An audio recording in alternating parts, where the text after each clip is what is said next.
যে আল্লাহ সুবহানাহু ওয়া তাআলা নবীজির সৃষ্টি রহস্য থেকে নিয়ে আলোচনা করার জন্য তৌফিক দান করলেন এবং সরাসরি কোরআন ও হাদিস থেকে বর্ণনা করার সুযোগ দিয়েছেন। সে মহান স্রষ্টার দরবার এই জন্যে শুকরিয়া আদায় করি, বলি আলহামদুলিল্লাহ। সম্মানিত সুধী মণ্ডলী, আল্লাহ রাব্বুল আলামিন পবিত্র কোরআনে কারিমের মধ্যে জানিয়েছেন, আমরা অনেকেই আসলে কোরআনুল কারিম আমরা বোঝার চেষ্টা করি না, বুঝলেও আমল করতে চাই না। সবচেয়ে বড় দোষ এইখানে। কোরআন শরীফটা বোঝারও চেষ্টা করব না, বুঝলেও আমরা আমলও করতে চাই না। এর সবচেয়ে আমাদের বড় দোষ। এই রোগগুলি হয়েছে আমাদের। এই রোগগুলো আমাদের ভিতর থেকে বের করে দিতে হবে।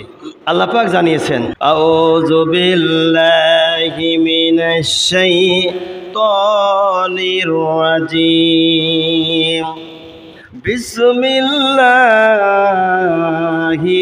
রাহমানির রাহিম। ইয়া আইয়ুহান নাসু কুরু নি'মাতাল্লাহি আলাইকুম। আল্লাহ পাক এখানে মানুষদেরকে ডাক দিয়ে বলছেন, ইয়া আইয়ুহান নাস, হে মানুষ সম্প্রদায় শোনো, তোমাদেরকে আমি রব্বুল আলামিন ডাক দিয়েছি এই কারণে, উযকুরু নি'মাতাল্লাহি আলাইকুম।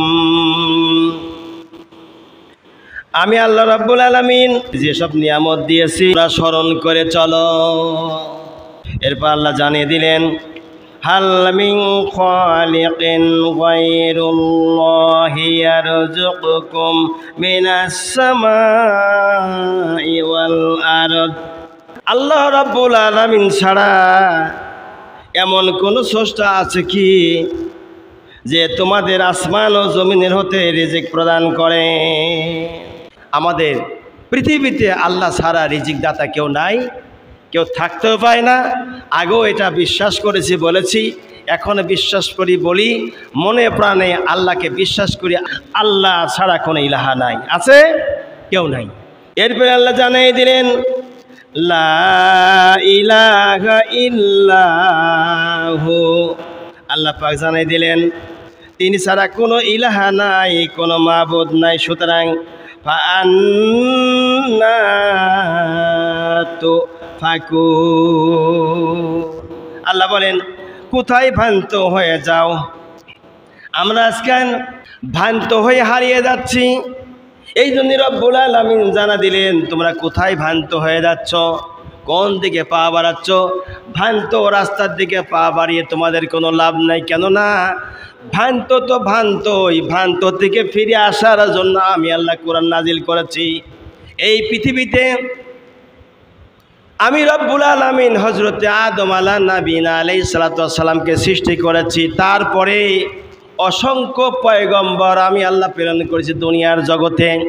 আর এই দুনিয়ার জগতে সর্বশেষ যিনি পয়গম্বর, তিনি হলেন মুহাম্মাদুর রাসূলুল্লাহ সাল্লাল্লাহু আলাইহি সাল্লাম। ওই পয়গম্বরের সময় আমি আল্লাহ কোরআন নাজিল করেছি। আর এই কোরআন যখন আসছে তখন তোমরা সকল ভ্রান্ত পথ, ভ্রান্ত রাস্তা, ভ্রান্ত আদর্শ, ভ্রান্ত মুখী থেকে তোমরা দূরে সরিয়ে থাকো। কেননা কোরআন যখন দিয়েছে তখন তোমাদের উপরে কোরআন আমল করা ফরজ। আল্লাহ রাব্বুল আলামিন বান্দার শানে সুন্দর করে বলছেন, ফাআন্না তুফাকুন, কোথায় ভ্রান্ত হয়ে যাও? এরপরে আমার আল্লাহ জানা দিলেন, ওয়া ইয়ুকাযযিবুকা ফাকাদ কাযযাবাত রাসূলুম মিন ক্বাবলিক। আল্লাহ পাক জানা দিলেন, দুনিয়ার মানুষেরা শোনো, আর এরা যদি অস্বীকার করে তবে আপনার পূর্বেও এরা রসুলকে অস্বীকার করেছে। এ কথাটি নবীজিকে টার্গেট করে বলছে, হে নবী, আমি আল্লাহ এক, আমার কোনো শরীক নাই। আমি রিজিক দিই, আমি বান্দাকে বাঁচাই, বান্দাকে মৃত্যু দেই, বান্দাকে সৃষ্টি করেছে আমি আল্লাহ, বান্দাকে আবার নিয়ে আসবো। এগুলি যারা অস্বীকার করবে এরা ভ্রান্ত পথে রয়েছে। এরা পূর্বের দিনেও অনেক নবী রাসূলকে অস্বীকার করে চলেছে। অতএব আপনাকে অস্বীকার করেছে, এটা নতুন কিছু নয়, এটা পুরাতন ইতিহাস। সুতরাং আল্লাহ পাক জানাই দিলেন, সেই জন্য পৃথিবীর মানুষেরা শোনো, এটা যেহেতু নতুন কিছু নয়, পুরাতন ইতিহাস, বিগত দিনে রসুলদেরকে অস্বীকার তারা করেছে, এই জন্য এখন অস্বীকার করে। নবী যদি অস্বীকার করে, আমি আল্লাহ আমাকে অস্বীকার করাটাই স্বাভাবিক। ওয়া ইলাল্লাহি তুরজাউল উমুর, অথচ আল্লাহর কাছেই সব প্রত্যাবর্তিত হবে একদিন। এমন কোনো লোক নাই, এমন কোনো জিনিস নাই যা আল্লাহর কাছে ধরা দিবে না। আল্লাহ দুনিয়াতে মানুষকে সৃষ্টি করে ছেড়ে দিয়েছেন, গাছপালা, পশু পাখি, নদী নালা, খালবিল যা তৈরি করেছেন সব দুনিয়ার বুকে আল্লাহ ছেড়ে দিয়েছেন মানুষের কল্যাণের জন্য, মানুষের নাতের জন্য অনেক কিছু ইবাদত বন্দেগী আল্লাহ দিয়েছেন। কিন্তু এইটাকে ধরার জন্য আল্লাহর হাতে এমন একটা ক্ষমতা আছে, যেই ক্ষমতায় বলা হয়েছে সুম্মা ইলাইনা তুরজাউন, আমি আল্লাহ আমার কাছেই ধরা দিতে হবে, কোনো জায়গায় পৃথিবীতে কোনো সুযোগ নাই, চান্স নাই। অতএব বান্দা, তোমাদের কোনো উপায় নাই, কোনো পথ নাই, আমি আল্লাহ যেভাবে করে চালাইতেছি তোমরা সেভাবে করে চলো, অন্যথায় তোমাদের বিপদের কোনো শেষ থাকবে না। এরপরে আমরা আল্লাহ রাব্বুল আলামিন জানিয়েছেন, ইয়া আইয়ুহান নাসু ইন্না ওয়াদাল্লাহি হাক্কুন ফালা তাগুররান্নাকুমুল হায়াতুদ দুনিয়া ওয়ালা ইয়াগুররান্নাকুম বিল্লাহিল গরুর। আল্লাহ পাক এরপরে জানিয়ে দিলেন, দুনিয়ার মানুষেরা শোনো, ইয়া আইয়ুহান নাস, হে মানুষ শোনো, ইন্না ওয়াদাল্লাহি হাক্কা, আমি আল্লাহ আমার ওয়াদা সত্য, ফালা তাগুররান্নাকুমুল হায়াতুদ দুনিয়া, পার্থিব জীবন যেন কিতেই তোমাদেরকে ধোকায় প্রদান না করে। পার্থিব জীবন মানে কি? দুনিয়ার জীবনে যেন ধোকায় না ফেলে, দুনিয়ার জীবনে যেন ধোকায় না ফেলে, সেই জন্য তোমরা সেদিকে লক্ষ্য রেখো। এই কথাটা আল্লাহ ইমানদারদেরকে ডেকে বলছেন, বেঈমানকে আল্লাহ পাক ডেকে বলে নাই। ইমানদারকে আল্লাহ রাব্বুল আলামিন তিনি ডাক দিয়ে বলছেন, ইমানদাররা শোনো, ইন্না ওয়াদাল্লাহি হাক্কুন, আমি আল্লাহ আমার ওয়াদা সত্য, মহাসত্য, শুধু সত্যই নয়, ফালা তাগুররান্নাকুমুল হায়াতুদ দুনিয়া, এরপরে আমার আল্লাহ বলছেন তোমাদেরকে ধোঁকা প্রদান না করে সেদিকে তোমরা নজর রেখে দিও। এরপরে আমার আল্লাহ জানা দিলেন, প্রমাণ চোখ যেন আল্লাহ সম্পর্কে ধোঁকায় না ফেলে দেয়। এখানে আল্লাহ পাক জানা দিলেন, ওয়ালা ইয়াগুররান্নাকুম বিল্লাহিল গরুর, আল্লাহ পাক জানা দিলেন এই প্রবঞ্চক দিন তোমাদেরকে ধোঁকায় না ফেলা দেয়। মরার পরে বলবা, আল্লাহ তোমাকে আমরা বুঝতে পারি নাই, স্রষ্টা হিসেবে মানতে পারি নাই, আল্লাহ তুমি আর একটা বার দুনিয়ায় পাঠাও। এই সুযোগ কিন্তু তোমাদের নাই। শয়তান যে তোমাদেরকে ইসলামের কাছ থেকে দূরে রাখছে, নামাজ, রোজা, হজ, যাকাত, নেক কাজ, নেক আমল, দান, সদকা, খয়রাত থেকে দূরে রাখছে, এদিকে তোমরা সুনজর রেখে দিও। এই কাজগুলো শয়তান কি তোমাদেরকে দূরে রাখার জন্য সংগ্রাম করছে। অতএব তোমরা শয়তানের ধোঁকায় পড়ে যেও না। আমার আল্লাহ তারপরে জানা দিলেন, বান্দা শোনো, তাই ফাঁকে ফাঁকে বসো আমার ভাইরা, আল্লাহ রাব্বুল আলামিন জানা দিলেন, ইন্নাশ শাইতানা লাকুম আদুব্বুম, আল্লাহ পাক জানা দিলেন শয়তান তোমাদের পরম শত্রু। কাজেই ফাত্তাখিযুহু আদুওয়া, কাজেই তোমরা তাকে শত্রু ভাবো। সে কিন্তু পরম শত্রু, খালি শত্রু নয়, তোমাদের ভালো কাজ থেকে ফিরে রাখে, তোমাদের মন্দ কাজের দিকে ঠেলে নিয়ে যায়, অন্যায় অবিচার দিকে ঠেলে নিয়ে যায়, ন্যায় বিচার থেকে তোমাদের দূরে রাখে। এইগুলো কিন্তু শয়তানের কাজ। নামাজ থেকে দূরে রাখে, নামাজ পড়তে দেয় না, অনেক ওয়াসওয়াসা দেয়। অতএব তোমরা সাবধান হয়ে যাও, শয়তান তোমাদের সবচাইতে বড় দুশমন। ফাত্তাখিযুহু আদুওয়া, অতএব তোমরা তাকে শত্রু ভাবো। সুতরাং ইন্নামা ইয়াদউ হিজবাহু লিয়াকুনু মিন আসহাবিস সাঈর। আল্লাহু আকবার। এরপর আল্লাহ জানা দিলেন যেন জাহান্নামী হয়, অর্থাৎ দলকে কেবল সে মাত্র ধোঁকা দেয় কারণে মানুষ যাতে জাহান্নামে যায়, জাহান্নামের দলকে ভারী করার জন্য ইবলিস শয়তান মানুষদেরকে ধোঁকা দেয় তো দলে ভারী হয়। দলে ভারী হয়ে কি হবে শোনেন, একটি উদাহরণ দিয়ে আমি ব্যাখ্যা করব কথাটি নিয়ে। আমার ভাইরা, ইবলিস শয়তানে যখন লোকেরা ধোঁকায় পড়ে অন্যায় বিচারের পথে ঢুকে পড়বে, কিয়ামতের দিন যখন জাহান্নামে যাবে শয়তান, তখন মানুষদেরকে ডেকে বলবে আমার সঙ্গে সাথীরা আসো, আমি একা কেন জাহান্নামে যাব? তোমরা তো জাহান্নামের অনুসরণকারী ছিলে, দুনিয়াতে আমি অন্যায় করি, তোমরা তো অন্যায় করেছো, আমি একটি মাত্র অন্যায় করেছিলাম, আল্লাহর হুকুম আমি মানি নাই, অর্থাৎ আদম আলাইহিস সালামকে আমি সিজদা করি নাই, এই জন্য আল্লাহ পাক আমাকে শয়তান বানা দিয়েছে। তোমরা তো আল্লাহর কত নাফরমানি করেছো, জেনা ব্যভিচার ধর্ষণ চুরি ডাকাতি খুন খারাপি রাহাজানি ছিনতাই করেছো, অতএব আমার যে এত ভালো ভালো আমার পক্ষে থেকে কাজ করেছে তা আমার ভালো কাজ, আমার সঙ্গে আজকে আসো, তোমাদেরকে নিয়ে আমি জাহান্নামে যাব, আমি একা একা যাব না। তখন আপনি কি অবস্থাটা হবে? আর যারা আল্লাহর আইন মেনেছে, আল্লাহর কোরআনে আদর্শ মেনেছে, বাস্তবায়ন করেছে, ঠোঁটে মুখে কোরআনটারে চুমা খেয়ে বুকে আঁকড়ে ধরে আমল করেছে, আল্লাহ নয় বলেন আল কোরআন হুজ্জাতুল্লাহ কাওয়া আলাইকা, এই কোরআন কিয়ামতের দিনকে সাক্ষী দিয়ে আল্লাহর জান্নাতে নিয়ে যাবে। বলেন না জোরে সুবহানাল্লাহ। সুতরাং যে কথা গত তারিখে আমি বলেছিলাম রাসূলের সৃষ্টির রহস্য সম্পর্কে, আমি খায়রুল হাসর থেকে নিয়ে এসেছি কথাগুলো। অনেক সময় দেখা যায় অনেকেই চিন্তা ভাবনা করে অন্য উল্টাপাল্টা, আজকে সঠিক কথা শুনুন। যে কথাগুলো আলোচনা করতেছি এই কথাগুলো আমি কেতাব থেকে নিয়ে আসছি, আমি কিন্তু কোনো বাজো আজো ওই নেটের ওয়াজ শুনি, কিন্তু আমি শুনি এই ওয়াজ করি না। আমি যা বলি বই পুস্তক থেকে কথাবার্তা বলে বইয়ের হাওলা দিই। খায়রুল হাসরের 4 নম্বর পৃষ্ঠা থেকে কথাগুলো এসেছে, যে কথাগুলো আল্লাহ রাব্বুল আলামিনের পয়গম্বরের প্রথম যে কথাটি আমি গত তারিখে শেষ করলাম, সর্বশেষের কথা ছিল যে আল্লাহ পাক নবীজিকে বললেন, হে আমার পেয়ারা হাবিব, আপনি সেজদা তোলেন, মাথা উঠান। নবীজি তখন জান্নাতুল ফেরদাউস সাজরাতুল ইয়াকিন বৃক্ষ, এই বৃক্ষর পাশে দণ্ডায়মান করে আল্লাহ পাক প্রতিকৃতিটির ভিতরে যখন নূর ভিতরে ঢোকাই দিল, অর্থাৎ নূরের রুহু ঢুকাই দিলেন, সঙ্গে সঙ্গে সেজদায় পড়ে গেল। আল্লাহ বললেন, নবী আমার সেজদা তোলেন, মাথা উঠান। নবীজি সেজদা তুললেন, মাথা উঠালেন, তখন 5 ফোঁটা ঘাম ঝরে যায়। এই 5 ফোঁটা ঘামের দ্বারা কালেমা, নামাজ, রোজা, হজ, যাকাত 5টা জিনিস আল্লাহ ফরজ করলেন। মনে আছে? কথা না করতে বুঝি কি করে? মনে আছে আপনাদের? এখানে কিন্তু রাখছিলাম কথাটি, সামনে আগাই এবার আমরা আজকে। এরপরে রাসূল কারীম সাল্লাল্লাহু আলাইহি সাল্লাম কিন্তু দুনিয়াতে আসি শুধু এগুলো হয় নাই, আল্লাহ পাক জান্নাতুল ফেরদাউসের পাশ থেকে সবগুলো তৈরির ব্যবস্থা করেছেন, বাজেট পাস হয়ে গেছে, দুনিয়ায় শুধু আসে বাস্তবে পরিণত করা হলো।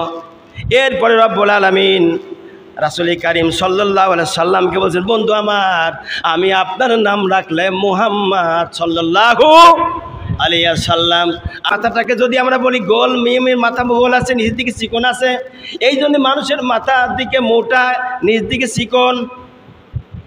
হাতটা যদি এমন করা হয় এটা হাড় আকৃতির হয়। আজ বলা হয় ডাল, তাহলে হাতটা টান করলে ডালের মতো দেখা যায়। মিম হা মিম দাল, এই 4টি হরফের কারণে আল্লাহ বলেন যারা জাহান্নামে যাবে, নবী আমার আপনার নামের অক্ষরের সম্মানের খাতিরে কোনো আশরাফুল মাখলুকাতকে আমি আল্লাহ জাহান্নামে দিব না মানুষের আকৃতিতে, বরং জাহান্নামে যখন যাবে শিয়াল, কুকুর এদের আকৃতি ধারণ করে তারা জাহান্নামে যাবে। আল্লাহু আকবার। আমার ভাইরা, এই জন্য আল্লাহ রাব্বুল আলামিন এবার আল্লাহ নবীকে আদেশ করলেন, হে আমার দোস্ত, হে আমার হাবিব, আপনি সেজদা তুলুন। সেজদা তোলার পরে মাথা উঠালেন। আল্লাহ পাকের জান্নাতুল ফেরদাউস আর সাজরাতুল ইয়াকিন বৃক্ষের পাশে দেখা যায় 4টে নূর। আল্লাহু আকবার। আল্লাহ বলছেন, হে আমার নবী, ওই 4টি নূরের দিকে আপনি দৃষ্টিপাত করুন। 4টি নূর কারা ছিল এখন ব্যাখ্যায় যায়। আল্লাহ নবী সম্মুখে যখন দৃষ্টি আকর্ষণ করে তখন দেখা যায় দুনিয়াতে যাকে প্রধান খলিফা বানানো হয়েছে হয়তো আবু বকর ইবনে কুয়াফা রাদিয়াল্লাহু আনহু, আল্লাহ নবী সাজরাতুল ইয়াকিন বৃক্ষের পাশ থেকে সামনে যখন তাকায় দেখে ওই সম্মুখের যিনি নূরটা ছিল ওই নূরটা হযরত আবু বকর সিদ্দিক ইবনে কুয়াফা রাদিয়াল্লাহু আনহু। জোরে বলি সুবহানাল্লাহ।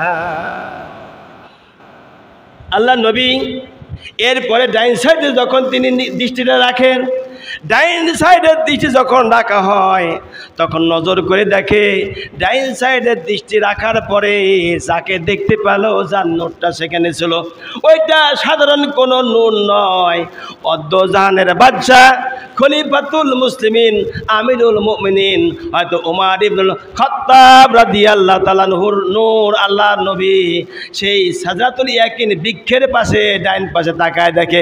এ জোরে বলুন না ভাই সুবহানাল্লাহ, আরো জোরে সুবহানাল্লাহ, লিল্লাহি তাকবীর।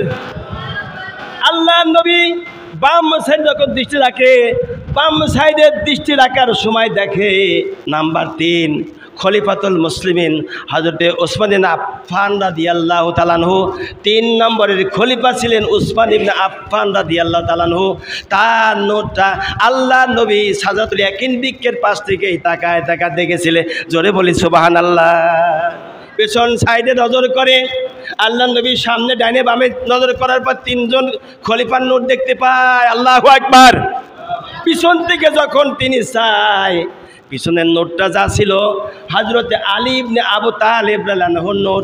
আল্লাহ পাক 6টা আসমানে নয়, 7 আসমানে নয়, জান্নাতুল ফেরদাউসের পাশেই সাজরাতুল ইয়াকিনের পাশে আল্লাহ রাব্বুল আলামিন হযরতে আলী ইবনে আবু তালিব রাদিয়াল্লাহু আনহুর নূরটা আল্লাহ নবী দেখেছেন বিধায় হযরতে আলী এই দুনিয়াতে 8 বছর যখন বয়স তখন ইসলাম কবুল করে মুসলমান হয়ে যায়। জোরে বলেন সুবহানাল্লাহ। ভাইরা আমার, এইটা গেল 4টে নূরের ব্যাপার। তাহলে এখন বোঝেন যে 4টে নূর কোন সময় আসছে। আল্লাহ রাব্বুল আলামিন বললেন, হে আমার বন্ধু, আপনি নূরগুলো আপনার বন্ধু বানাইলেন, আমি আল্লাহ আপনার বন্ধু বানা দিয়েছি এখানেই। এই নূরগুলো আপনার এমন একদিনকে কাছের সঙ্গে সাথী হবে যেদিনকে দুনিয়ার কোনো মানুষ আপনার পাশে থাকবে না, তারাই সঙ্গে সাথী হবে। তাই তো হলো মক্কা ছেড়ে মদিনায় যখন গেলেন আল্লাহ নবী হিজরত করতে, তখন সঙ্গে সাথী কে ছিল? হয়তো আবু বকর, খালি আবু বকর না, হয়তো আবু বকর ইবনে কুওয়াফা রাদিয়াল্লাহু তাআলা আনহু। আল্লাহ রাব্বুল আলামিন এই দুনিয়াতে আবু বকরকে প্রথম খলিফা এমনি আল্লাহ বানাই দেয় নেই, সেই জন্য তিনি সফর সঙ্গে সাথী হয়েছিলেন। আল্লাহ নবী সরকারে দু আলম মুহাম্মদ সাল্লাল্লাহু আলাইহি সাল্লাম সহকারে 4 জন সাহাবী অর্থাৎ দুনিয়াতে যারা 4 খলিফা হলেন, এই খলিফা নূরগুলো আল্লাহ রাব্বুল আলামিন আদেশ করলেন। আল্লাহ পাকের আদেশ অনুযায়ী 4টে নূর। কার কার নূর? হয়তো আবু বকর, হয়তো ওমর, হয়তো ওসমান, হয়তো আলী রিদওয়ানুল্লাহি তাআলা আলাইহিম আজমাইন। 4 জন নূর। আর 4টি মানুষের নূর, আল্লাহ নবীর নূর, 5টা মিলাইয়া 70,000 বছর ধরে আমার আল্লাহর জিকির করেছে লা ইলাহা ইল্লাল্লাহু মুহাম্মাদুর রাসূলুল্লাহ। কার নাম? এটা নামটা কার? আল্লাহর নাম না? কথা হা না করলে জবাব দেওয়া যায় না ভাই, কথা বলা শিখতে হবে, আর মুখ বন্ধ করে থাকবেন না, এগুলো আল্লাহর নির্দেশ।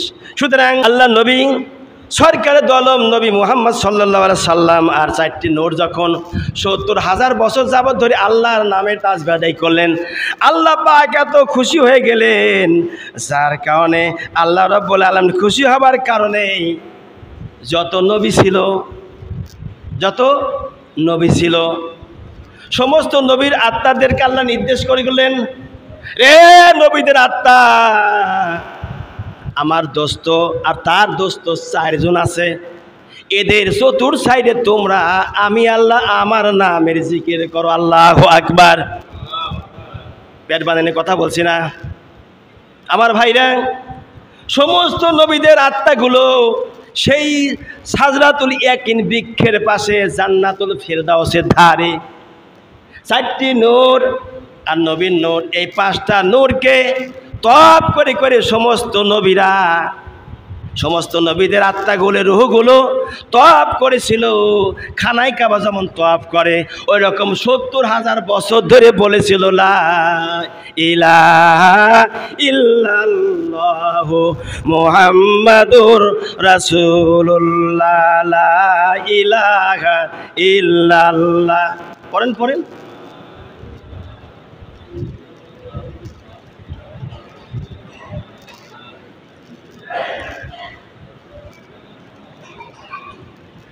লা ইলাহা লা ইলাহা ইল্লাল্লাহু মুহাম্মাদুর রাসূলুল্লাহ সাল্লাল্লাহু আলাইহি ওয়াসাল্লাম।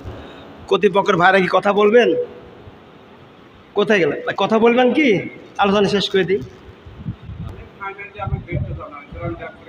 ঠিক আছে ভাইরা আমার, যে কথা বলতেছিলাম, কথা অনেক, কিন্তু এই পৃথিবীতে নাপিতকে কেন হলো, আলেম কেন হয়েছে, চোর ডাকাত বদমাশ গুন্ডা হিন্দু অমুসলিম কেন হয়েছে, এই প্রসঙ্গে আবার আলোচনা আজকে আসবে ইনশাল্লাহ। জানি না শেষ করতে পারবো কিনা। আমি চাচ্ছি এই চ্যাপ্টারটা শেষ করবো আজকে। প্রতিদিন তো এই কথা ধরে রাখা যায় না। ভাইরা আমার, আল্লাহ নবী সরকারের দু আলম এবং তার 4টি বন্ধু উজ্জ্বল জ্যোতি আবু বকর হতে, ওমর হতে, উসমান হতে, আলী রাদিয়াল্লাহু তাআলা আজমাইনদের এই আত্মা রুহুর চতুর্দিক দিয়ে যখন 70,000 বছর যাবত ধরে তারা কালেমা তয়্যিবা পাঠ করলো, লা ইলাহা ইল্লাল্লাহু মুহাম্মাদুর রাসূলুল্লাহ। 70,000 বছর যাবত ধরে সাহাবীরা কেন এত প্রিয় হয়েছে জানেন? 70,000 বছর সব নবীরা মিলে তারা তওয়াফ করেছিল। আল্লাহু আকবার। যেমন তেমন আমরা কিন্তু উম্মত না। অন্য নবীর চাইতে আমার নবীর উম্মতরা আগে আল্লাহর জান্নাতে প্রবেশ করবে। এই জন্য একটু জোরে বলেন না ভাই, সুবহানাল্লাহ। জান্নাতে যাবেন তাও জোরে কইবেন না আমার ভাইরা। এরপরে দুনিয়াতে যেহেতু আল্লাহর খেলা জমাবে, সেই জন্য আল্লাহ ওখানে প্রকাশ করে নেই, আল্লাহর মনে মনে গোপন রাখেছে। কেমন করে গোপন রেখেছে শুনুন। সূরা বাকারা শুরুতে আছে আলিফ লাম মিম, আছে না নাই? জোরে বলুন, আছে না নাই? আছে। ইয়াসিন আছে না নাই? ত আছে, নুন আছে, কফ আছে না নাই? এক একটা কিন্তু এটি আয়াত। এই আয়াতের অর্থগুলো পৃথিবীর কেউ বলতে পারে না। এই আয়াতের অর্থগুলো আমার আল্লাহ তিনি গোপন রেখে দিয়েছেন। আল্লাহ তার নবী ভালো জানের অর্থ কোন, তাফসীর কারকের বাবার ক্ষমতা নেই এর অর্থ করা। আমার বাবা তো দূরের কথা, যত মুহাদ্দিস আছে, মুফতি আছে, মুহাক্কিক আছে, কোনো আলেমের ক্ষমতা নেই ব্যাখ্যা করে। ব্যাখ্যা যদিও করে আবার পরে লেখে আল্লাহ আলাম, তিনি ভালো জানেন। আল্লাহর নবীকে আল্লাহ রাব্বুল আলামিন দুনিয়ায় পাঠাবেন, সর্বশেষে এই কথা আল্লাহ এরকম গোপন করেছেন। আয়াতগুলোর অর্থ যেমন গোপন করে আল্লাহ রেখে দিয়েছেন, সেরকম করে আল্লাহ পাক তার নবীকে পাঠাবেন, এই দুনিয়াতে মানুষদের খেলাফতের দায়িত্ব দিবেন। সেই জন্য আল্লাহ রাব্বুল আলামিন গোপন করেছেন। আল্লাহ পাক গোপন করার কারণেই নবীজির চতুর্পাশে সমস্ত আত্মাগুলি যখন 70,000 বছর যাবত ধরিয়ে লা ইলাহা ইল্লাল্লাহ কালেমা তাসবিহ আদায় করেছে, আল্লাহ রব্বুল আলামিন তাসবিহ আদায়ের কারণে আল্লাহ পাক বললেন, তোমরা দুনিয়ায় যখন যাইবা, তাসবিহ আদায় যখন করতেছো, তখন যার তাসবিহ আদায় করছো তাকে একটু দেখে নাও, তাকে একটু ভালো করে কান লাগান। কথাটা মনে পড়বি নি পরে, আমি কিন্তু আর বলবো না। এই কথা একবার ওয়াজ হয়ে গেলে পরে আর বলি না, কেন এই কথা হাজার হাজার নবীজির কথা আছে, কোনটা বলবো? আমার জীবনে যত তাফসীর রয়েছে, যত কোরআন রয়েছে, তাফসীরে বাইরে সব মারিফুল কথা, তাফসীরের কাছে, তাফসীরে মনির, যতগুলি তাফসীরে খাজেন তাফসীর রয়েছে, সবগুলো তাফসীর আমি তেলাওয়াত করে করে দেখি কোন তাফসীরে কী লেখে। সব কথা এই ছোট্ট ব্রেনে নিয়ে আসি, আমি আপনাদের সম্মুখে বর্ণনা করি আমার ভাইরা। এরপরে আল্লাহ রব্বুল আলামিন তার নবীকে দুনিয়ায় পাঠাবেন। তার পূর্বে আল্লাহ পাক সমস্ত রূহগুলো, আত্মাগুলোকে সাজরাতুল ইয়াকিন বৃক্ষের পাশে জান্নাতুল ফেরদাউসের সাথে আল্লাহর নবীর আত্মাটাকে, সব আত্মাগুলোকে জিজ্ঞাসা করছে, তোমরা তোমাদের দোস্ত, তোমাদের প্রিয় হাবিব, তোমাদের প্রিয় হাবিবের দিকে দৃষ্টিপাত করো একবার, যাতে দুনিয়ায় গিয়ে তোমরা ওই নবীর আদর্শ মানতে পারো। রুহের জগৎ, সেই জগতে আমরা কি করলাম? নবীজির দিকে চাইলাম। নাম্বার 1, রাসূল করিম সাল্লাল্লাহু আলাইহি সাল্লামের এই মস্তক যারা দেখেছিল ওই সময় রুহের জগতে, ওই সমস্ত লোকগুলি একমাত্র খলিফা হয়েছে। দুনিয়ার খলিফা হয়েছে, দুনিয়ার রাজা বাদশাহ তারা হয়েছে। এই 1 নম্বর কথা। 2 নম্বর কথা, যারা কপাল দেখেছিল, এই কপাল যারা দেখেছে তারা ন্যায় বিচারক হয়েছে। হতে পারে সমাজের বিচারক, হতে পারে রাষ্ট্রপতি, হতে পারে হযরত উমারের মতো বিচারক। ইনারাই হলো ন্যায় বিচারক হয়েছে। 3 নম্বরে, যারা আল্লাহ নবীর চোখের ভুরু দর্শন করেছিল, এই ভুরু যারা দর্শন করেছে আল্লাহ রাব্বুল আলামিন তাদেরকে চিত্রকর দুনিয়ায় বানা দিয়েছেন। 4 নম্বরে, যারা নবীজির চক্ষু দেখেছিল, আমার ভাইরা চক্ষু দেখার কারণে অনেক মানুষ এই পৃথিবীতে কোরআনের হাফেজ হয়েছে না? মনে রাখবেন, অনেকেই বলে আমার ছেলে হাফেজ হতে পারলো না। হেফজখানার ছাত্রদেরকে 2 পায়ে বেড়ি লাগা দেয়, হাতে বেড়ি পায়ে বেড়ি, যাতে পলায় না যায়। 15 পারার পরে ছাত্ররা বেশিরভাগ পলায় চলে যায়। এই জন্য হাতেও বেড়ি লাগা, পায়ে বেড়ি লাগাইয়া কোরআনের হাফেজ বানানোর জন্য চেষ্টা করে। আমার আল্লাহ রাব্বুল আলামিন ওই রুহের জগতে যাদের চক্ষুটা রসুলের দিকে পড়েছিল, ওই আত্মাগুলি শুধু হাফেজ হয়েছে, বাকিরা যতই চেষ্টা করুক ওরা হাফেজ হতে পারবে না। রুহের জগতে এটা হয়েছে। হ্যাঁ না আমার ভাইরা, ডিস্টার্ব করেন না, আলোচনা হয়েছে, ওটা কথা হয়েছে। আমার ভাইরা, নাম্বার 5, যে ব্যক্তি উভয় গাল দর্শন করেছে সে দাতা হয়েছে বা জ্ঞানী হয়েছে। এটা পরে হবে ভাই, আর আগে অন্য জমাই হবে, কথা হয়েছে, অন্য জমাই হবে, কথা হয়েছে। একটু থামেন, ডিস্টার্ব করেন না, কথাগুলি আমার শেষ করে দেন।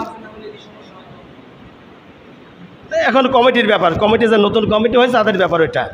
আমার ভাইরা, নাম্বার 5, যে ব্যক্তি গাল দর্শন করেছে সে দাতা বা জ্ঞানী হয়েছে। নাম্বার 6, যারা আল্লাহ নবীর চোখের মণি যারা দেখেছে তাদের ব্যাপারে বলা হয়েছে তারা হয় চিকিৎসক হয়েছে, আর নাহলে আতর বিক্রেতা হয়েছে। আর 7 নম্বরে, যারা নবীজির অষ্টদয় দেখেছে, এই পৃথিবীতে তারা অষ্টদয় দেখার কারণে আল্লাহ রাব্বুল আলামিন তাদেরকে ধৈর্যশীল বানা দিয়েছে। ভালো করে কান লাগান। এই দুনিয়াতে যে সমস্ত মানুষ রাসূল পাক সাল্লাল্লাহু আলাইহি ওয়াসাল্লামের মুখমণ্ডল দেখেছে তারাই বীর পুরুষ হয়েছে, তারাই শক্তিশালী হয়েছে। বীর পুরুষ আর শক্তিশালী কিন্তু সবাই হতে পারবে না। যারা আল্লাহর পয়গম্বর সরকারের দু আলমের মুখমণ্ডল দেখেছে তারাই বীর পুরুষ হয়েছে, তারাই শক্তিশালী হয়েছে। নাম্বার 9, যে সমস্ত মানুষেরা জিহ্বা দেখেছে আল্লাহর পয়গম্বরের, তারা হলো রাজা বাদশা দূত হয়েছে। কথা বলেন না ভাই, কথা বললে এমনি কথা এড়ে যাচ্ছে বারবার কথা বলাতে। এই ধারাবাহিক আলোচনা তো সবসময় পাবেন না ভাই, কথা বলতে দেন। আপনারা যে কথা সে কথা তো বলেছি আমি, কথা বলেন, একটু থামেন, কথাগুলি শোনেন। নাম্বার 10, আল্লাহ রাব্বুল আলামিন যাদেরকে হলকম দেখাইছে, নবীজির হলকম যারা দেখেছে তারা হলো পৃথিবীতে যারা ওয়াজ করে বক্তা হয়েছে, যারা মুয়াজ্জিন তারা মুয়াজ্জিনগুলো হয়েছে আর বক্তা হয়েছে হলকম দেখার কারণে। ওই জন্য আল্লাহ নবী বলেন কিয়ামতের দিন যারা মুয়াজ্জিন থাকবে আল্লাহর ঘরে আজান দিবে, সমস্ত মানুষের মাথার উপরে 1 থেকে 1.5 হাত উপরে, অথবা কোনো কোনো রেওয়াতে দেখে এমনকি আল্লাহর নবীর চাইতেও তাদের গদ্দানটা উপরের দিকে হয়ে যাবে, নবীর চাইতেও উচ্চ হবে। আল্লাহু আকবার। হয়তো বেলালকে বলছে আল্লাহ নবী, বেলাল কিয়ামতের মাঠে তুমি না আমার চাইতে লম্বা উঁচু হয়ে যাবা। কয় হুজুর কেমনি? তুমি তো মুয়াজ্জিন, আল্লাহ ঘোষণা করেছেন আমার এই হলকুম যারা দেখেছে তারা হলো মুয়াজ্জিন, অনেক মাথার উঁচু হবে ওদের। আর হলকুম দেখা যায় আরেকটা ব্যক্তি, তারা হলো আলেম ওলামা, যারা বক্তব্য দেয়। আমার হলকুম দেখার জন্য দুনিয়া তারা বক্তব্য দিবে, বক্তা হয়েছে, ওয়াজ মাহফিল তারা করবে। আমার ভাইরা, 11 নম্বরে বলা হচ্ছে যে সমস্ত মানুষেরা আল্লাহ নবীর ঘাড় দেখেছিল, ঘাড় মানে বোঝেন তো, এই যে ঘাড়, এই ঘাড় যারা দেখেছে তারা হলো ব্যবসায়ী হয়েছে, অন্য কিছু হয় নাই। এরপরে আমার ভাইরা, শুধুমাত্র যারা আল্লাহর নবীর বাহু দেখেছে, উভয় বাহু যারা দেখেছে আল্লাহ পাক তাদেরকে তীর বা তরোয়ালের এদেরকে বীর পুরুষ বানাইছে, ওইভাবে করে যেন তীর মারতে পারে। তীরের শ্রেষ্ঠ বীর বানাইছে তীর মারার জন্য। তরাল ধরার জন্য শ্রেষ্ঠ মানুষ হয়েছে। এরপরে আল্লাহ নবী সরকার দু আলম বলেন, দুনিয়ার মানুষেরা শোনো, যে সমস্ত মানুষেরা বাম বাহু দর্শন করেছে তারা জল্লাদ হয়েছে বা ঘাতক হয়েছে। জল্লাদ ঘাতক দুনিয়ার কেউ সকলেই হতে পারে না, অনেকে রক্ত দেখলে ভয় করে। আল্লাহ নবী বলেন ঘাতক হয়েছে তারা যারা আমার বাহু দেখেছে, তারা ঘাতক হয়েছে। উভয় বাহু দেখেছে তারা তীর বা তরোয়ালের চালক হয়েছে, আর শুধু ডাইন বাহু দেখে তারা শুধু নাপিত হয়েছে। যে বাম বাহু দর্শন করেছে সে জল্লাদ বা ঘাতক হয়েছে, আর যে ব্যক্তি ডাইন হাতে তালু দর্শন করে সে অপব্যয়ী হয়েছে। আমার বন্ধুগণ, এরপরে আল্লাহর পয়গম্বর দো জাহানের বাচ্চা বলেন 16 নম্বর, যে সকল মানুষ এই পৃথিবীতে বাম হাতে তালু দেখলো তারা গর্বিত অহংকারী হয়েছে। অনেক মানুষ অহংকার করে, গর্বিত করে, গর্ব অহংকারের কারণ তারে বাম হাতে তালু দেখেছে, এই জন্য তারা গর্ব আর অহংকার করে বেড়ায়। এইপরে 17 নম্বর বলা হয়েছে যে উভয় হাতের পিঠ দেখেছে সে ব্যক্তি কৃপণ হয়েছে, দান করতে চায়, নাহলে কৃপণ। আল্লাহ নবীর এই হাতের কি পিঠ দেখেছিল, সেই জন্য তারা কৃপণ হয়েছে। এমন কৃপণের কৃপণ দান করতে চায় না, এমন কৃপণের কৃপণ দান করার কথা বললে পরে উল্টাপাল্টা কথা বলে।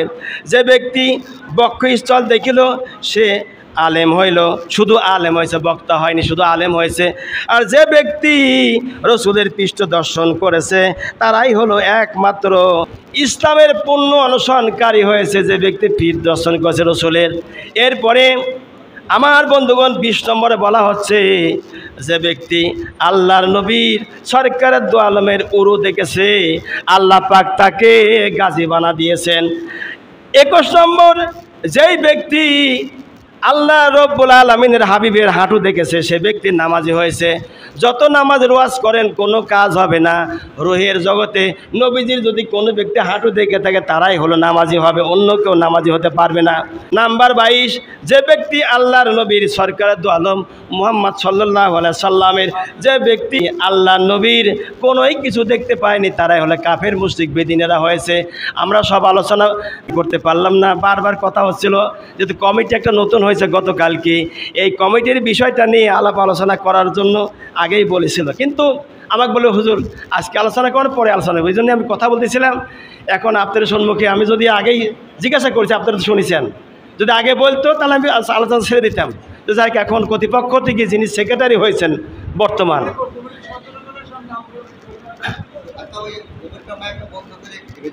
তো এখন বসেন, এখন আমরা শুনবো যে কর্তৃপক্ষ থেকে যাদেরকে সভাপতি সেক্রেটারিকে ইশারা বানানো হয় তাদের নামগুলো আমরা একটু খেয়াল করি।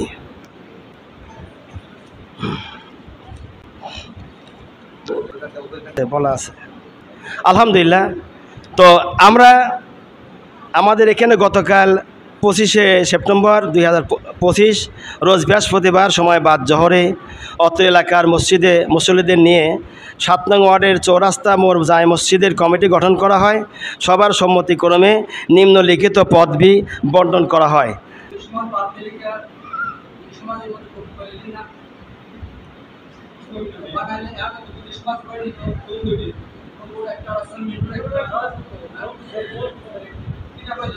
সদস্য আলাদা, পদের হিসেবে আলাদা, সদস্য হিসেবে আলাদা। আর এতটা সদস্য কি হলো ছিলি